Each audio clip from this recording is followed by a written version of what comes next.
Em Cristo estou e espero. Ele é minha luz, minha força. Bom, nós estamos aqui no terceiro dia, no terceiro domingo desse mês, e o nosso tema é a centralidade do Evangelho. E nesse domingo em particular é a centralidade do Evangelho na formação de discípulos. Amém? Então nós vamos abordar aqui um texto de Lucas, capítulo 14, 23 ao 35, onde Cristo trata sobre o discipulado. Ele trata sobre requisitos indispensáveis para um discípulo. Então, a partir desse texto, a partir desses requisitos que Cristo cita, a gente vai extrair dali o que é essa centralidade do Evangelho no discipulado, na vida do discípulo. E vamos fazer aqui uma pequena introdução antes, para que a gente possa realçar um pouco o que é essa centralidade do Evangelho, a importância da centralidade do Evangelho no discipulado. E nós vamos tratar aqui essa pequena introdução para que a gente possa entender o que é um termo muito utilizado em missões, na missiologia, que é colonização.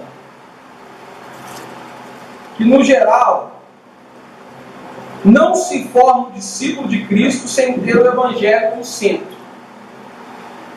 No discipulado cristão, no qual o Evangelho não é o centro, é uma colonização. Então, nós vamos fazer essa pequena introdução para que a gente possa entender a importância disso, a importância da centralidade do Evangelho no discipulado e o que é que ocorre quando em nenhum discipulado não há centralidade do Evangelho. Aí tá dando para ouvir? Aí é colonização. E a gente vai falar um pouco sobre isso. Vamos entender um pouco o que é essa colonização eclesiástica. Essa colonização eclesiástica é impor tradições e costumes como se fossem partes do cristianismo. Quando a gente fala do discipulado, e ele traz consigo aquele que discipula o servo cristão, ele traz consigo costumes, práticas e tradições e colocam aquilo dentro do cristianismo como se fosse parte intrínseca do cristianismo. E isso corrompe o cristianismo, a pureza do discipulado. Em Atos 15, os irmãos não precisam abrir, só vou discorrer isso aqui nessa pequena introdução. Em Atos 15, 5 diz assim: então se levantaram alguns do partido religioso dos fariseus que haviam crido e disseram: é necessário circuncidá-los e exigir deles que obedeçam à lei de Moisés. Percebemos que uma tentativa de introduzir elementos da cultura, da própria tradição, dentro do cristianismo, fazendo com que aquilo fosse parte do cristianismo. E a gente tem a exortação dos apóstolos contra esse tipo de discipulado,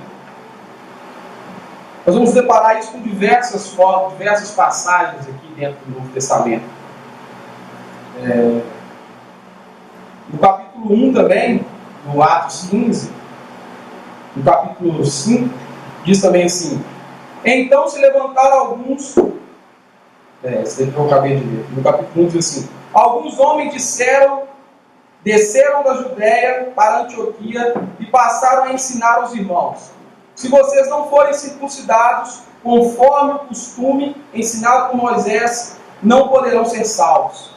Esses tipos de discipulado, onde se introduz muito da cultura, onde se introduz parte da tradição dentro do cristianismo, é o que a gente chama de colonização. É aquilo que não gera um discípulo genuíno, um discípulo puro do nosso Senhor Jesus Cristo. O próprio Cristo, em Marcos 7, do 1 ao 8, ele adverte sobre isso. Aquela passagem em que os discípulos, os fariseus chegam e os discípulos estavam comendo, sem lavar as mãos. E aí os fariseus chegaram, olharam e disseram, como pode isso? Eles comem sem lavar as mãos, mãos impuras, sem santificar e tal. E isso, irmãos, Cristo logo adverte sobre isso. Ele logo demonstra e exorta nessa passagem como que aquilo era simplesmente ensinamentos e tradições de homens, que aquilo não fazia parte do Evangelho, que aquilo não tinha nada a ver com o próprio Evangelho puro e genuíno. Nós temos exemplos de colonização, né, os avanços da igreja após a junção com o Império, aquele período de expansão da igreja, quando a igreja passou a fazer parte do Império Romano. E aquilo gerou diversas formas de discipulado, de discípulos, de cristãos, mundo afora, que nada tinham do próprio Evangelho, que nada tinham de Cristo. Foi exatamente isso, uma colonização, não uma evangelização. Um termo muito comum, que nós já estamos acostumados, a gente viu muito isso em livros, em filmes, aquela palavra que separa, como eles falavam, os cristãos e os pagões, né? Aí, ou seja, a imagem que nos é plantada sobre isso, que a gente tem na nossa cabeça, é o quê? A gente pensa no pagão, a gente pensa naquele povo mais selvagem, aquele povo, né, mais selvagem ali e tal. E quando a gente fala do cristão daquela época, a gente já tem aquela imagem mais bonita, aquela imagem mais centradinha do que era um cristão. Ou seja, a ideia que tinha ainda era essa, de que o cristianismo, de que a evangelização se tratava de um aspecto externo, uma questão mais da aparência. E eles voltavam muito daquilo, assim, as questões das vestimentas, como eles comiam, como eles falavam. Ou seja, isso era o que caracterizava o cristão naquela época. Não passavam de diferentes culturas. E, como a gente sabe, né, o que realmente importa, quando a gente fala de discipulado, de gerar um cristão, é o quanto de Cristo está sendo gerado dentro daquela pessoa. É o quanto de Cristo está sendo impresso dentro daquela pessoa. Aquela pessoa está absorvendo, está recebendo de Cristo. Não de uma cultura, não do que eu acho certo, não do que você acha certo. Não do que é correto em uma cultura, o que é errado em outra. Mas sim o que de Cristo está sendo impresso na geração daquele discípulo.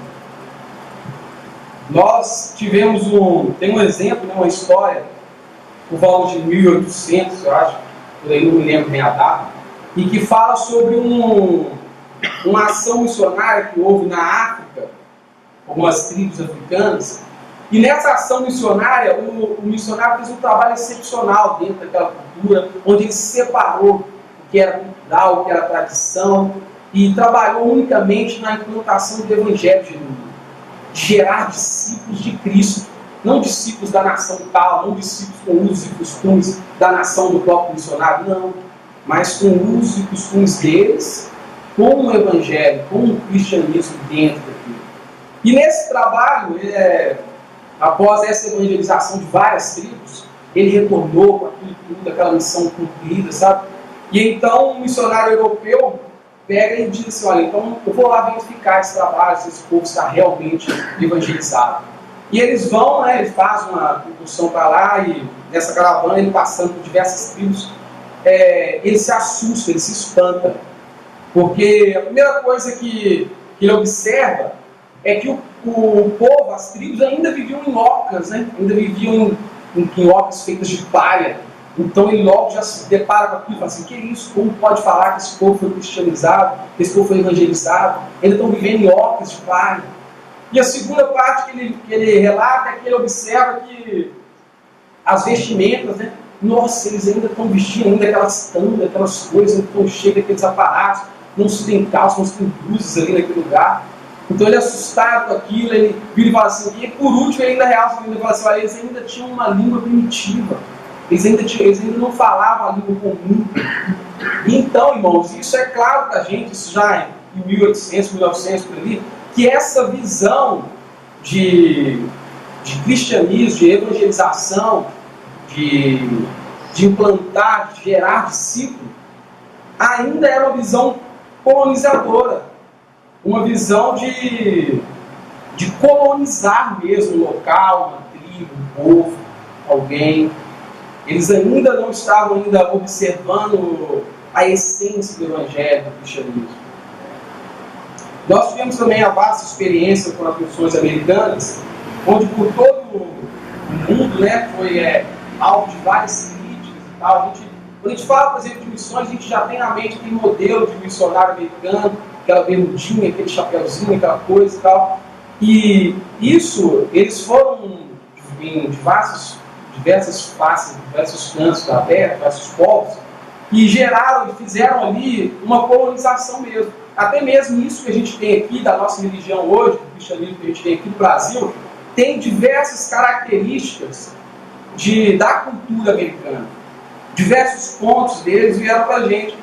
Diversas observações por exemplo, de usos e costumes que se diziam ser de dentro do cristianismo, mas não eram. Observação, por exemplo, essas mesmas, que era a forma de se vestir, a forma de falar, né? A forma com que era feito o culto, essas coisas todas foram partes da cultura e de gerações de discípulos através de uma colonização e não através de uma evangelização. Então, irmãos, a gente e esse costume a gente também pegou isso também ficou aqui na igreja brasileira. Por isso nós temos nós temos um certo relacionamento bem estreito, por exemplo, com a FUNAI. Por exemplo, o missionário brasileiro com a FUNAI ele é bastante perseguido. Porque o trabalho missionário, por exemplo, aqui, quando os missionários brasileiros começaram a evangelizar as pequenas tribos, os pequenos grupos de povos, eles também fizeram isso, eles levaram isso. Chegavam lá dentro, estava aquela pregação do Evangelho e começaram a impor, por exemplo, os usos e costumes, as práticas que eles faziam, que eles aprenderam, eles começaram a impor. Questão da vestimenta, como falar, como se portar, como deveria ser o culto. E nisso a FUNAI, quando fazendo o seu censo, a sua pesquisa, chega lá e depara com um índio, por exemplo, de terno e gravata, de sapato social. Assim, olha, se nossa obrigação é proteger para que eles não acabam, a gente continuar permitindo os missionários fazerem esse tipo de evangelização, vai acabar. E isso gerou uma série de problemas, né, para a gente. E isso não é gerar discípulos, isso é colonização, irmãos. A centralidade do Evangelho é crucial para gerarmos discípulos puros, livres da contaminação cultural, a qual a gente quase sempre já está sujeito. Quando a gente está evangelizando, quando a gente está pregando, quando a gente está discipulando alguém, muito da nossa cultura vai ficar impressa ali. Se a gente não vigiar, se a gente não observar, se a gente não buscar essa centralidade do Evangelho, muito daquilo que é da nossa cultura vai ficar com aquela pessoa. Você pode observar quando aquela pessoa é doutrinada, discipulada por alguém, você vai achar dentro dela, às vezes aquelas questões musicais, elas vão pegar os mesmos gostos, às vezes a maneira de vestir, ou até mesmo a linha doutrinária que ela vai observar, vão estar semelhantes. Porque muito disso vai ficando impresso naquelas pessoas.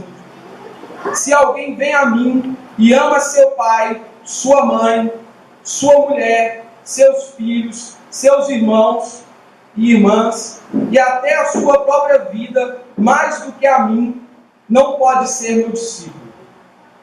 E aquele que não carregar a sua cruz e não me segue, não pode ser meu discípulo. Qual de vocês, se quiser construir uma torre, primeiro não se assenta e calcula o preço para ver se tem dinheiro suficiente para completá-la? Pois, se lançar o alicerce e não for capaz de terminá-la, todos os que verem rirão dele, dizendo: este homem começou a construir e não foi capaz de terminar.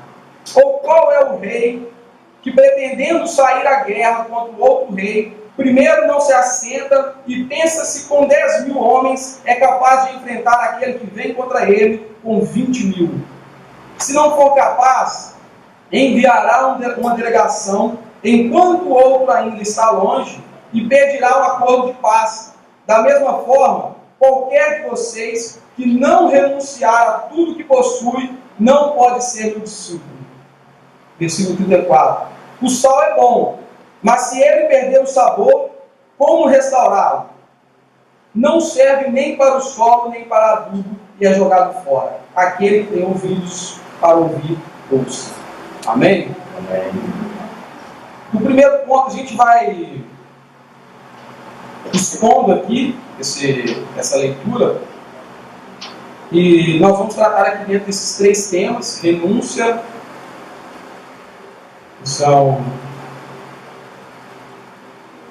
nós vamos tratar aqui dentro desses 3 temas: renúncia, atitude, a procedente e a prudência.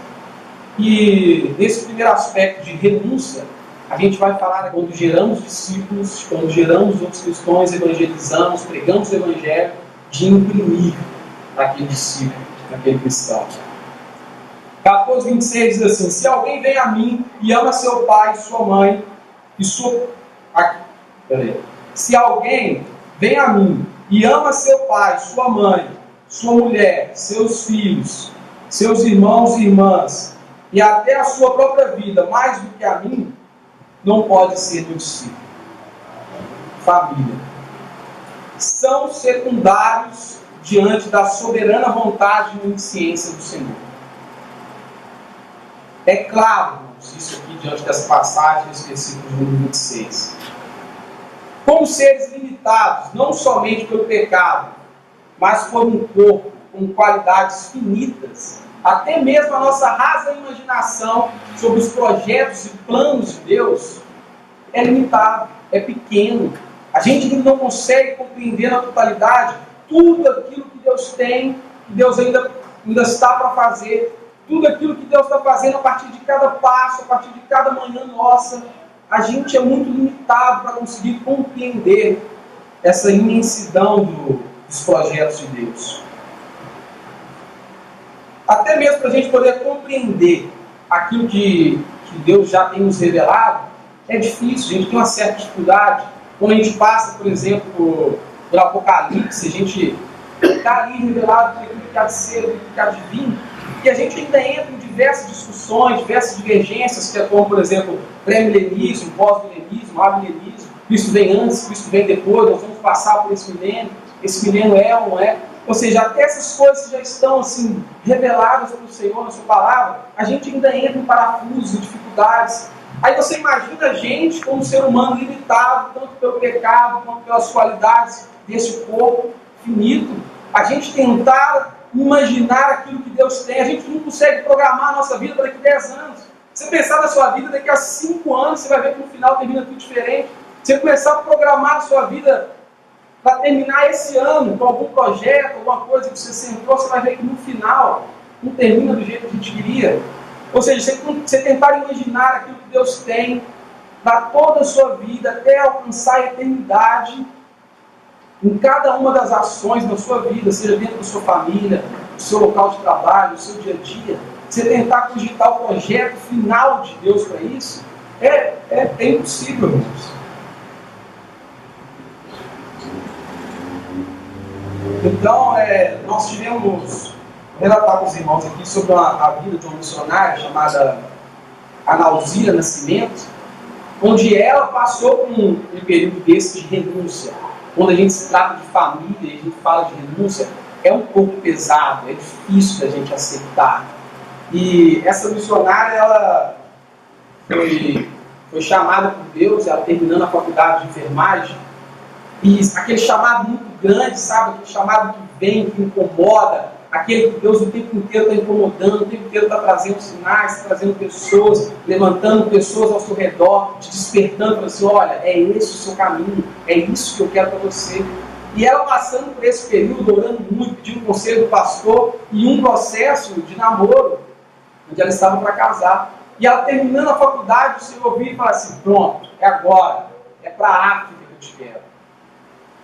E ela foi chamada para a África, chamada missionária, e ela terminando a faculdade, já com uma carreira pela frente, pronta para casar, ela chegou para o seu cônjuge e disse assim, olha, o Senhor tem me chamado, e o meu chamado é para a África. E ele virou e disse assim, olha, se for, você vai sozinha, se for para casar, você tem que ficar. E é onde, irmãos, a gente olha assim, diz, não que aquilo não seja importante para a vida dela, mas que diante dos planos, dos projetos do Senhor, aqueles aos quais a gente não consegue cogitar ele por completo, tudo vira secundário. Tudo tem que se tornar secundário. E a opção dela foi a África. E geralmente, às vezes, a gente vai dar esse passo, e o que ocorre? Ocorre que geralmente quando você acaba de dar esse passo, o universo inteiro parece que conspira e fala assim, ixi, não era isso que você queria. E quando ela deu esse passo de fé e foi para a África, chega lá e estoura a Primeira Guerra na África.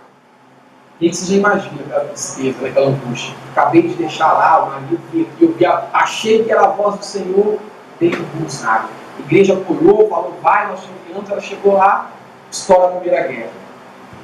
E ela ficou lá bastantes anos, ela passou essa Primeira Guerra, em seguida encerrou essa Primeira Guerra, logo em seguida iniciou uma outra guerra, e ela como enfermeira se viu nos dois lados, trabalhando, e às vezes a gente coloca também essa situação de família, de casa, de tempo para com a obra, e ela trabalhando, ela era enfermeira no período dela, que ela foi contratada pelo próprio governo, ela cuidava do exército inimigo, e aí nos tempos em que era o tempo dela de folga, ela ia prestar socorro voluntário para o outro exército. E não me pergunte como, no meio disso tudo, ela plantava igreja, ela dava aula, ela cuidava de crianças, desenvolvia projetos com mulheres. Essa foi uma vida quando ela encontrou aquilo que era a prioridade, que era o projeto de Deus. E ela foi, mergulhou de cabeça, e se vocês quiserem, eu contei mais sobre ela, a Nauzira Nascimento, foi um prazer de conhecer, e excepcional o legado dela, até hoje está lá. E nós também temos um caso, eu li bastante sobre a história da igreja presbiteriana, e é uma coisa a falar assim, nessa questão de renúncia, dói bastante, você lê assim, o olho cheio d'água o tempo inteiro. Essa história conta a história de um casal que vinha de uma família, cuja esposa vinha de uma família, uma linhagem muito rica, que tinha títulos, que tinha nome, uma nobreza lá na Europa, e eles vieram para cá logo no início dos trabalhos missionários da igreja presbiteriana para cá. E eles vieram, pegaram Minas ainda sendo desbravada ainda, e eles pegaram um cantinho ali, começaram a trabalhar, começaram a evangelizar, fazer aquele trabalho de casa em casa. E a situação foi ficando grave, foi ficando mais difícil, os recursos não chegavam, era pouco apoio da igreja, a igreja passava por lutas e dificuldades lá fora, até que eles chegaram no extremo, que está relatado no livro, que os móveis da casa deles eram feitos de caixotes. Eles tinham muito cavalo, que era muito bem precioso deles, porque às vezes eles deixavam de cuidar de si mesmo para cuidar daquele animal, porque era ele que eles usavam para poder ir até as casas, até os sítiozinhos, para poder levar o evangelho.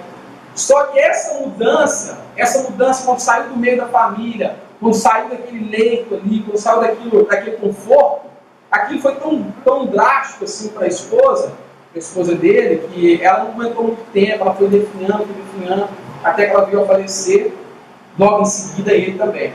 Mas aí os missionários quando passaram e tal, e foram visitar os campos, os locais onde eles foram, eles se assustaram com o trabalho missionário que eles fizeram, a evangelização que eles fizeram, limpa, pura, pregando o evangelho, Cristo Jesus dentro de cada uma daquelas vidas, foi excepcional, deu bases para diversos outros trabalhos, e dali o evangelho continuou sendo propagado.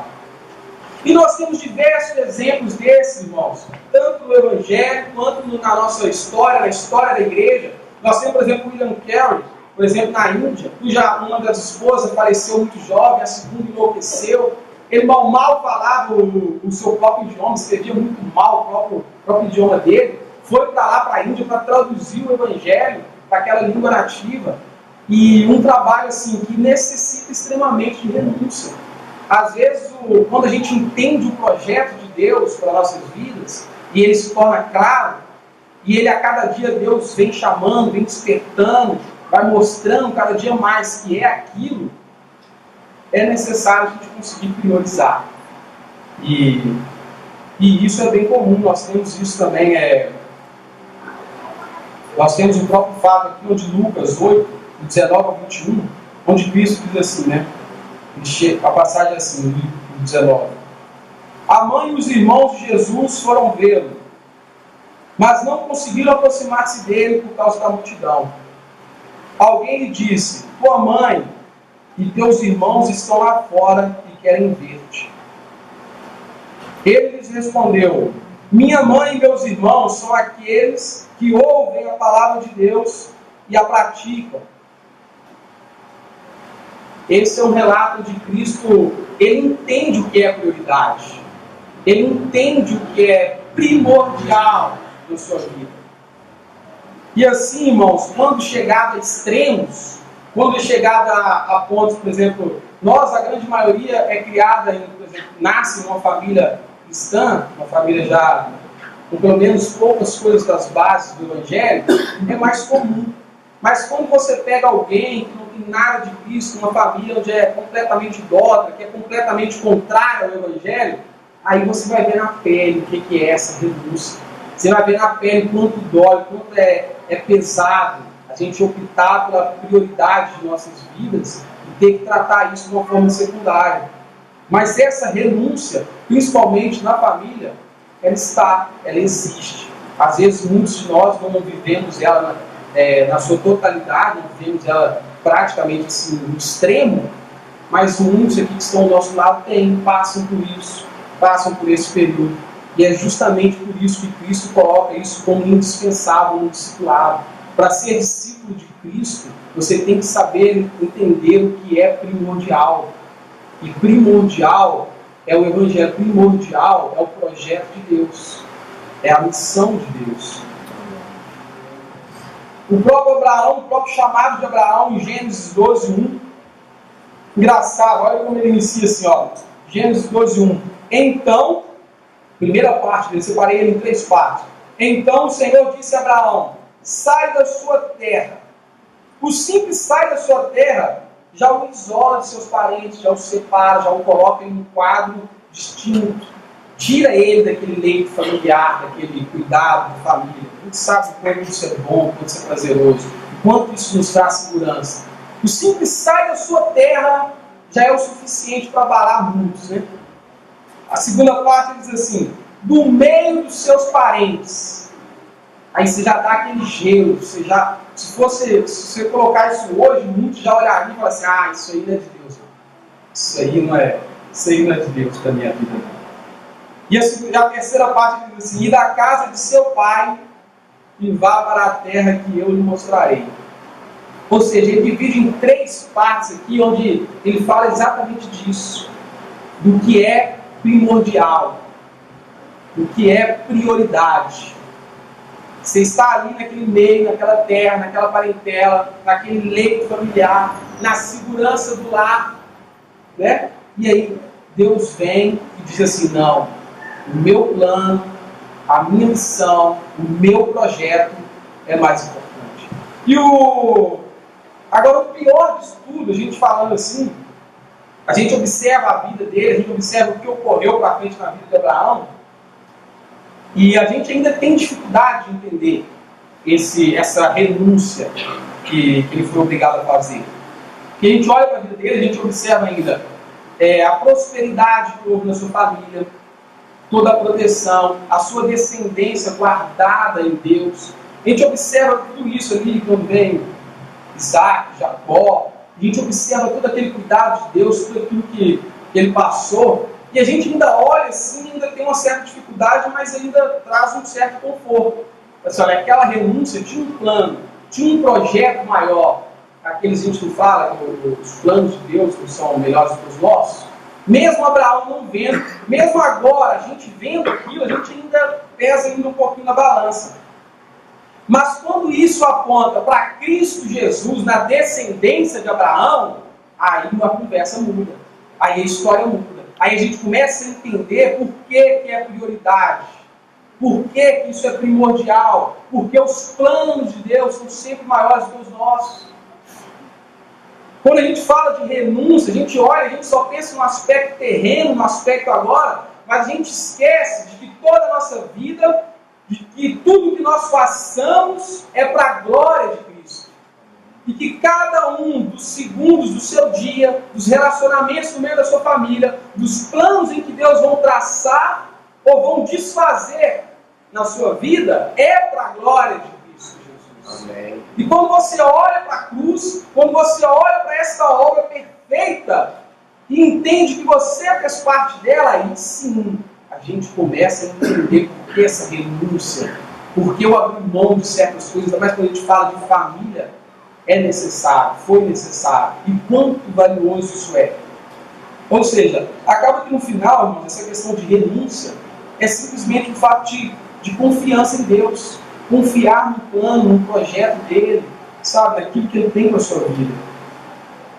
E que no final é sempre isso, que a gente vive a nossa vida, quando a gente fala de relações familiares, no leito familiar, pensando no nosso próprio bem-estar, no nosso próprio prazer, e como será para a gente no final. Mas quando a gente centraliza da gente e olha para Cristo, e olha para o alvo, e olha para o plano redentor, e olha para que tudo aquilo que vai culminar na glória dele, aí você passa a entender que vai doer, pode pesar agora, mas faz parte do discípulo. Então, quando a gente está discipulando, a gente não pode deixar isso passar. Quando a gente está no processo de levar o Evangelho, evangelizando alguém, a gente tem que sempre lembrar, não que você necessita pegar e expor isso para ela dentro de doutrinas, dentro de todo o Evangelho, não. Mas expor que você não pode mentir para ela, você não pode enganar, dizer que ela vai viver uma vida onde Deus vai chegar uma hora e vai pedir ela para que renuncie certas coisas. Sendo que o que Cristo nos ensina, ele já inicia com esse primeiro ponto, a renúncia no meio familiar, que é algo bem pesado para a gente. Vamos dar continuidade aqui, no mesmo versículo ainda, Lucas 14, 26. Nós vamos falar agora sobre os interesses pessoais. Dentro de renúncia, nós temos família, interesses pessoais e finanças. Finanças é pesado, né? Então, interesses pessoais, ainda no Lucas 14, 26, diz assim: a primeira parte foi essa: se alguém vem a mim, ama seu pai, sua mãe, sua mulher, seus filhos, seus irmãos e irmãs. E aí vem essa parte que nós vamos tratar agora. E até a sua própria vida, mais do que a mim, não pode ser meu discípulo. A vontade do filho era unicamente a vontade do pai. João 6, 38. Pois desci do céu, não para fazer a minha vontade, mas para fazer a vontade daquele que me enviou. Esta era a vontade de Cristo Jesus. Em Lucas 9, dos 57 ao 62, vou ler para os irmãos, são os 3 homens que pediram para seguir a Cristo, né? No primeiro, deixa eu abrir. Os irmãos podem abrir aí para acompanhar.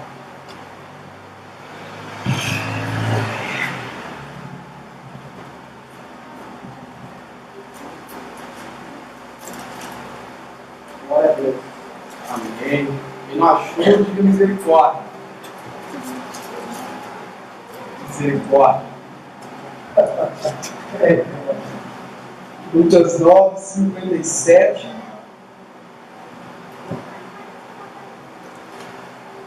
Do 57 ao 62.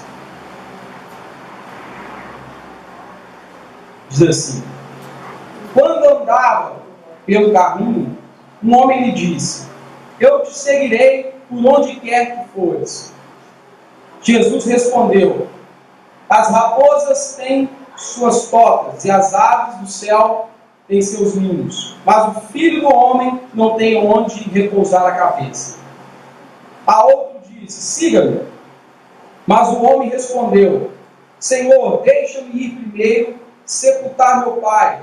Jesus lhe disse: deixe que os mortos sepultem os seus próprios mortos. Você, porém, vá e proclame o reino de Deus. Ainda outro disse: vou seguir-te, Senhor, mas deixa-me primeiro voltar e despedir-me da minha família. Jesus respondeu: ninguém que põe a mão no arado e olha para trás é apto para o reino de Deus. Amém? O primeiro, né, a gente vê, é essa questão do filho do homem não ter onde reclinar a cabeça. Irmãos, quando a gente fala de interesses pessoais, se você se preocupa com o seu próprio bem-estar, o seu conforto, né, qualquer que seja a sua forma de segurança nesse caminho, você já falhou. Você já não é digno. Qualquer forma de conforto, de segurança que você busque, que não seja o próprio Cristo Jesus, você já está falhando. Nesse caminho, Cristo deixa bem claro que Ele é quem é o centro. O propósito dele e as prioridades do reino é que são o centro. O segundo, aquele que diz assim, que queria enterrar os seus pais. Enterrar os seus pais, às vezes, implica em diversas outras coisas que a gente não vai entrar aqui agora, que poderia ser as questões da herança, as questões de segurança financeira, divisão de bens, aquelas coisas, mas nós não vamos entrar nisso. Vamos ficar exatamente com um simples fator de satisfação, né, de dever cumprido. Fui lá, enterrei os meus pais, enterrei com eles queridos, estou satisfeito. Irmãos, quando a gente fala que tudo é secundário, a nossa satisfação tem que estar em Cristo. Quando há um chamado, quando há um foco, um propósito, os nossos interesses pessoais, aquilo que você acha ser primordial, aquilo que você acha ser para você inegociável, não pode ser. Porque diante de Cristo, essas coisas vão ser contestadas, essas coisas vão sofrer com essas mudanças quando a gente olha para priorizar o que é o projeto do reino e o que são os nossos interesses pessoais. E o último, né, que é o terceiro, que queria ir despedir da sua casa, da sua família, isso dá um exemplo, né, do arado. Ninguém que lança a mão do arado e olha para trás é apto do reino de Deus. E aqui ele conclui, né, esses 3 chamados, que não se pode ter outro foco dentro desse chamado que não seja a vocação a qual Deus o chamou. Quando o seu interesse pessoal começa a sair, começa a brotar, começa a passar por cima daquele que é o alvo, a sua vocação, aquilo que Deus te chamou para fazer, aí nós começamos a ter problemas. Aí é onde isso vai começar a atrapalhar o teu chamado, vai começar a tirar você daquele foco. Quando Cristo usa esse exemplo do arado, usavam-se os carros de bois, aquela coisa, né, para você poder arar a terra, e aquilo vinha marcando a terra. E por um instante sequer que o condutor desviasse o olhar, virasse para trás, para algum lado, o risco na terra se desviava, né? Ficava torto e tal, e às vezes ele perdia nos riscos dos trilhos. E, ou seja, um segundo sequer que se desviasse o seu olhar, você perdia o foco, você perdia o rumo, às vezes você perdia o trabalho. E o Senhor deixa isso bem claro num discipulado, de o quanto isso é importante na vida do cristão. Ele tem que ter isso claro, isso tem que ser apresentado no discipulado. Porque você tem que ser claro em dizer para a pessoa que, olha, a partir do momento que você se entrega, a partir do momento que o Senhor te chama, e Ele passa a te acrescentar, Ele passa a te direcionar, a te vocacionar para alguma coisa, você tem que ter foco, você tem que ter propósito, você tem que entender que outras coisas vão vir para concorrer com isso. Muitas das vezes o mundo sabe disso e vão florescer oásis para você se deleitar, mas você tem que ter um foco, você tem que ter um propósito. E às vezes o caminho ali, o qual Deus vai te chamar, o propósito que Deus vai querer com a sua vida, vai ser difícil, vai ser pesado, vai ter momentos que você não gostaria de passar. E então aquelas outras coisas que você viu lá para trás, que o mundo te chama a sua atenção, vai brilhar, vai reluzir como ouro. E se você perder o foco, você acaba se desviando desse caminho. Bem mais simples. Mateus 24, 38. Pois nos dias anteriores ao dilúvio, o povo vivia comendo e bebendo, casando-se e dando-se em casamento, até o dia em que Noé entrou na arca. Os mais simples dos interesses humanos, eles podem tomar o lugar da prioridade de Deus na sua vida. Os mais simples dos interesses humanos, que é comer, beber, vestir, dar-se em casamento, se preocupar com a sua própria vida.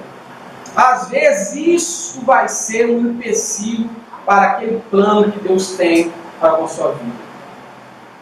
Porque muitas das vezes você vai ser chamado para estar em situações em que isso vai ser confrontado, que isso vai sair do seu conforto, que isso vai sair do quadro que você está acostumado. Isso vai atrapalhar os planos que você tem para si mesmo. Mas como a gente já falou antes, quando a gente fala do projeto, do plano de Deus para a nossa vida, a gente sabe que os caminhos dele são muito melhores que os nossos. E você vai ser tentado a observar e a viver, ainda mais quando a gente está imerso numa cultura da qual todos trilham o mesmo caminho, todos fazem essa mesma caminhada, estuda, trabalha, namora, casa, arruma um bom emprego, constrói sua casa, cria seus filhos, e você está imerso nessa cultura, e isso vai te atrair, isso vai te prender, dependendo da vocação a qual o Senhor te chamar, isso vai se enriquecer. Por isso a gente fala de renúncia dos interesses pessoais. Aquilo que você tem, aquilo que você tem mais paixão, que mais chama a sua atenção, costuma ser bastante perigoso.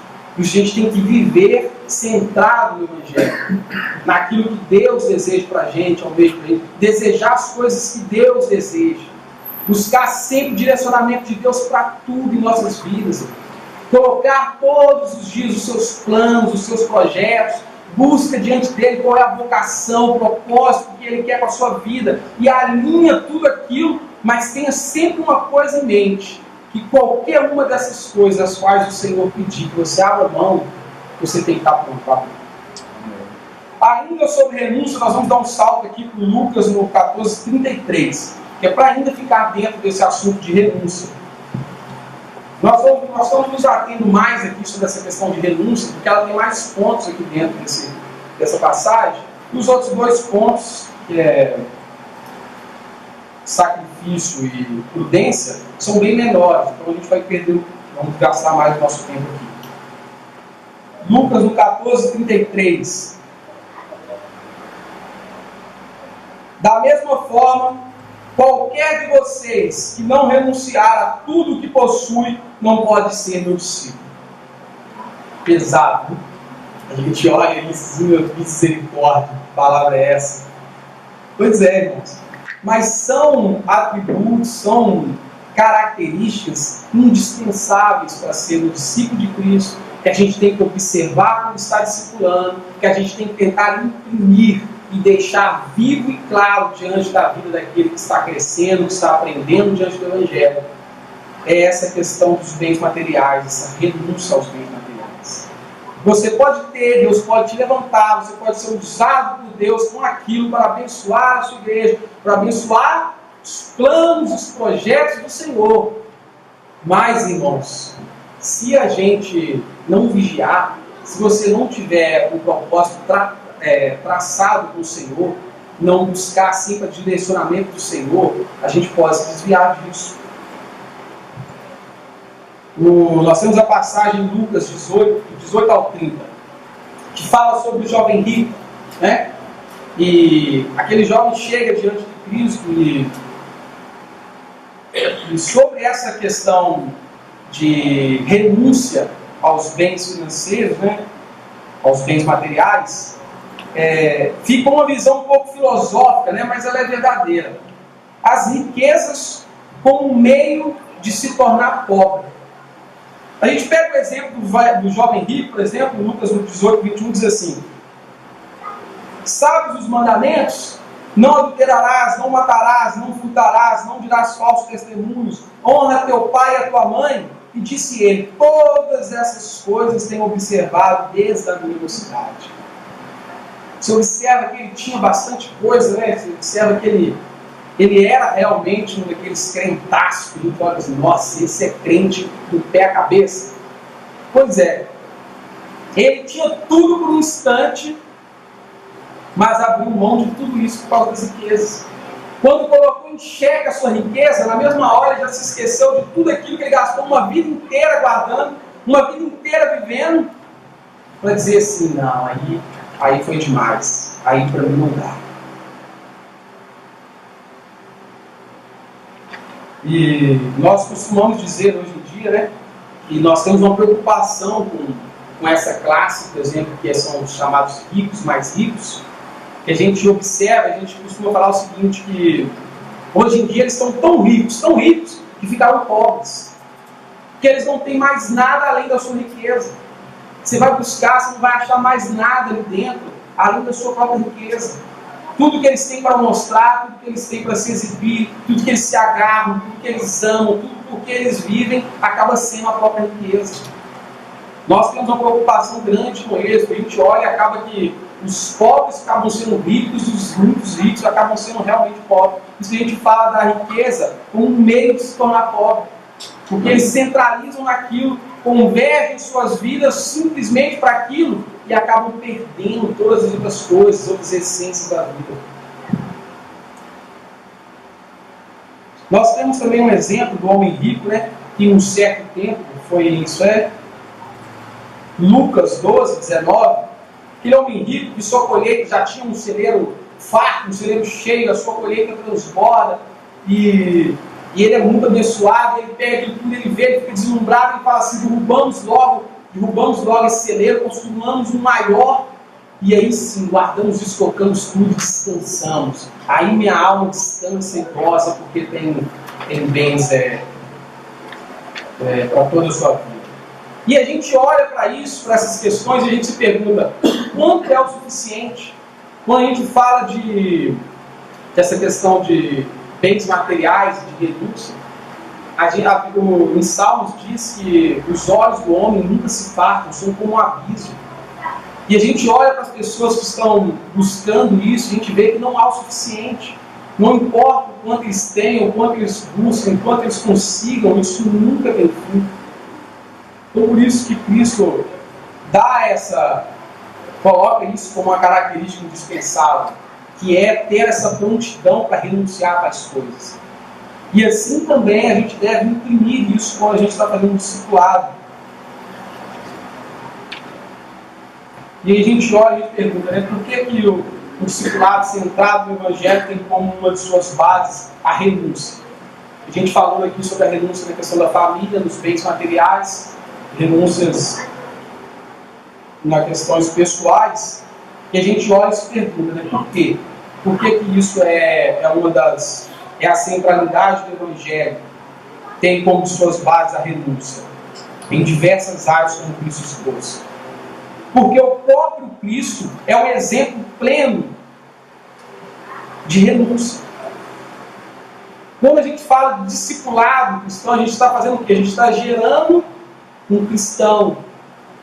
Filipenses 2, do 5 ao 7, diz assim: seja a atitude de vocês a mesma de Cristo Jesus, que embora sendo Deus, não considerou que o ser igual a Deus era algo que devia apegar-se, mas esvaziando-se a si mesmo, vindo a ser servo, tornando-se semelhante aos homens,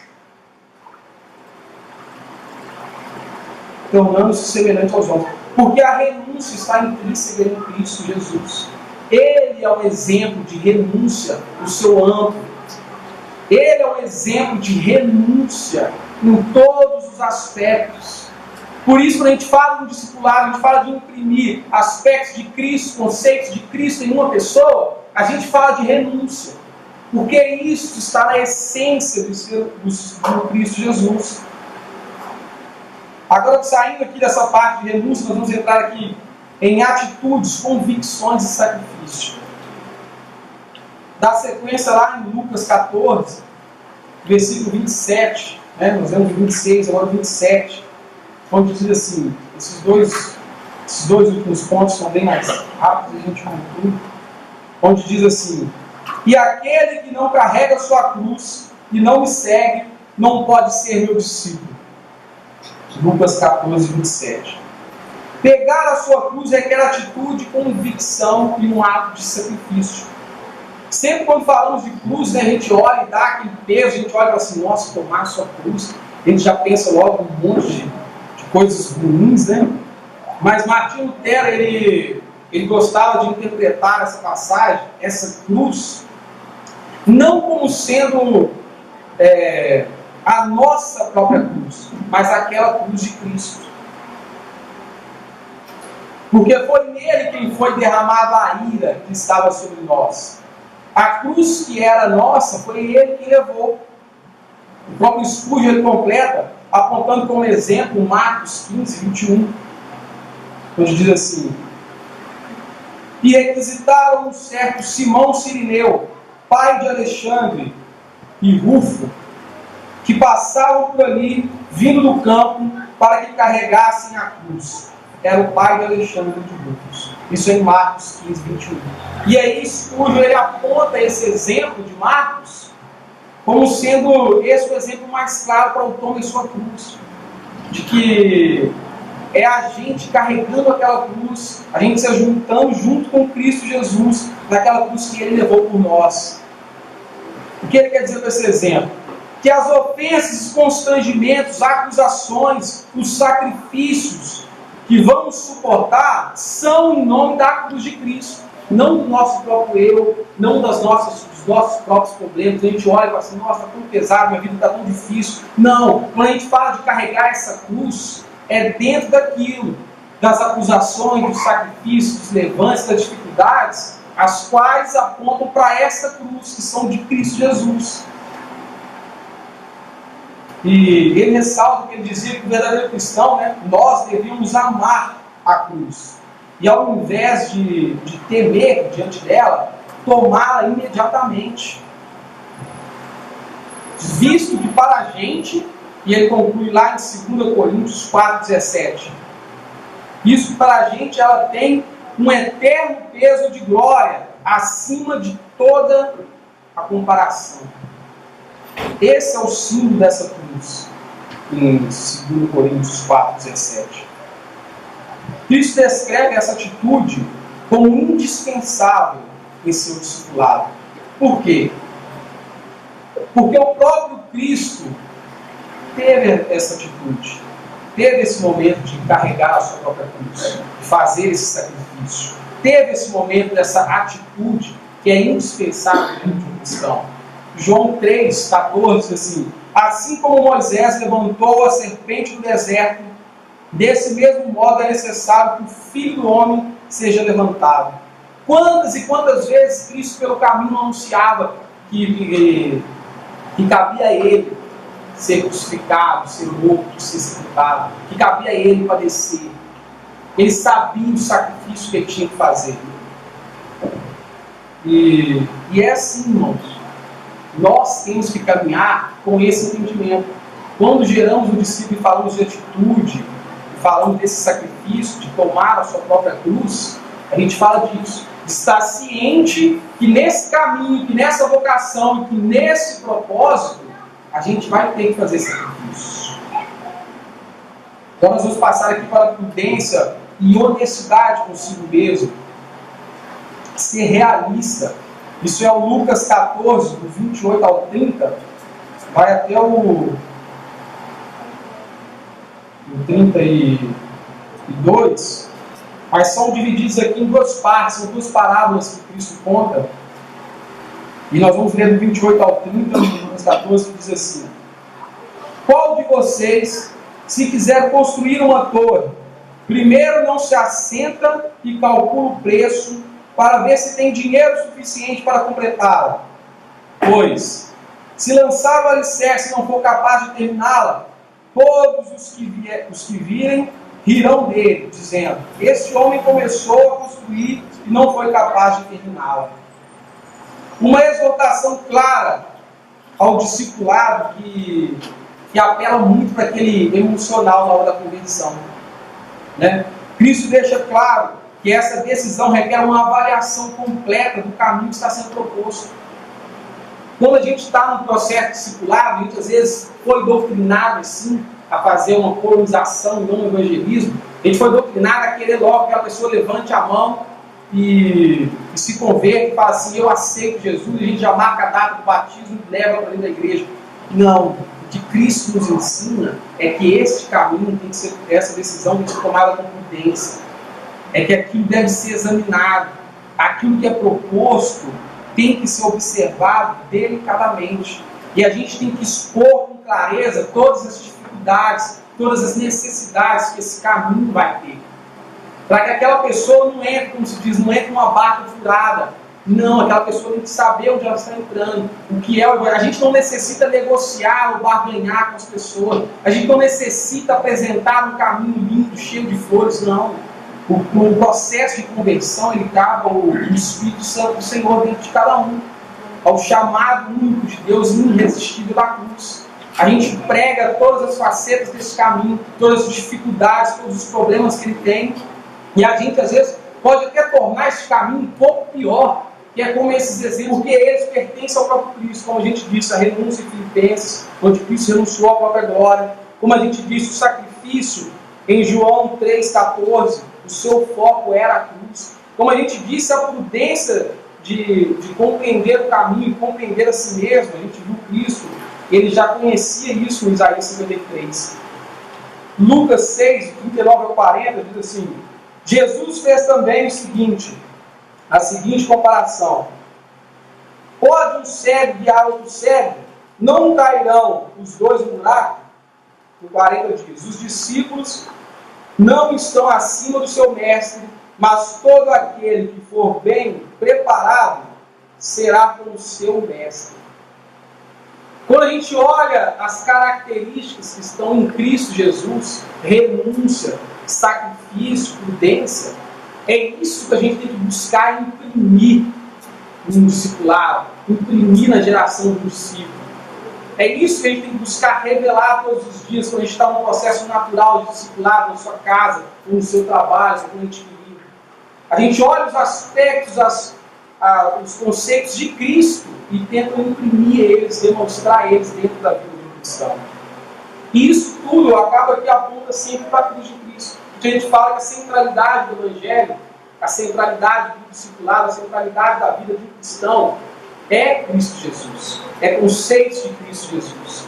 É uma vida diária para se tornar mais parecido com o seu mestre. Não melhor, não menor. E essa é a centralidade do Evangelho na formação do discípulo. Amém? Ele morreu em meu lugar, se entregou para sempre estou seguro. Nada se estou.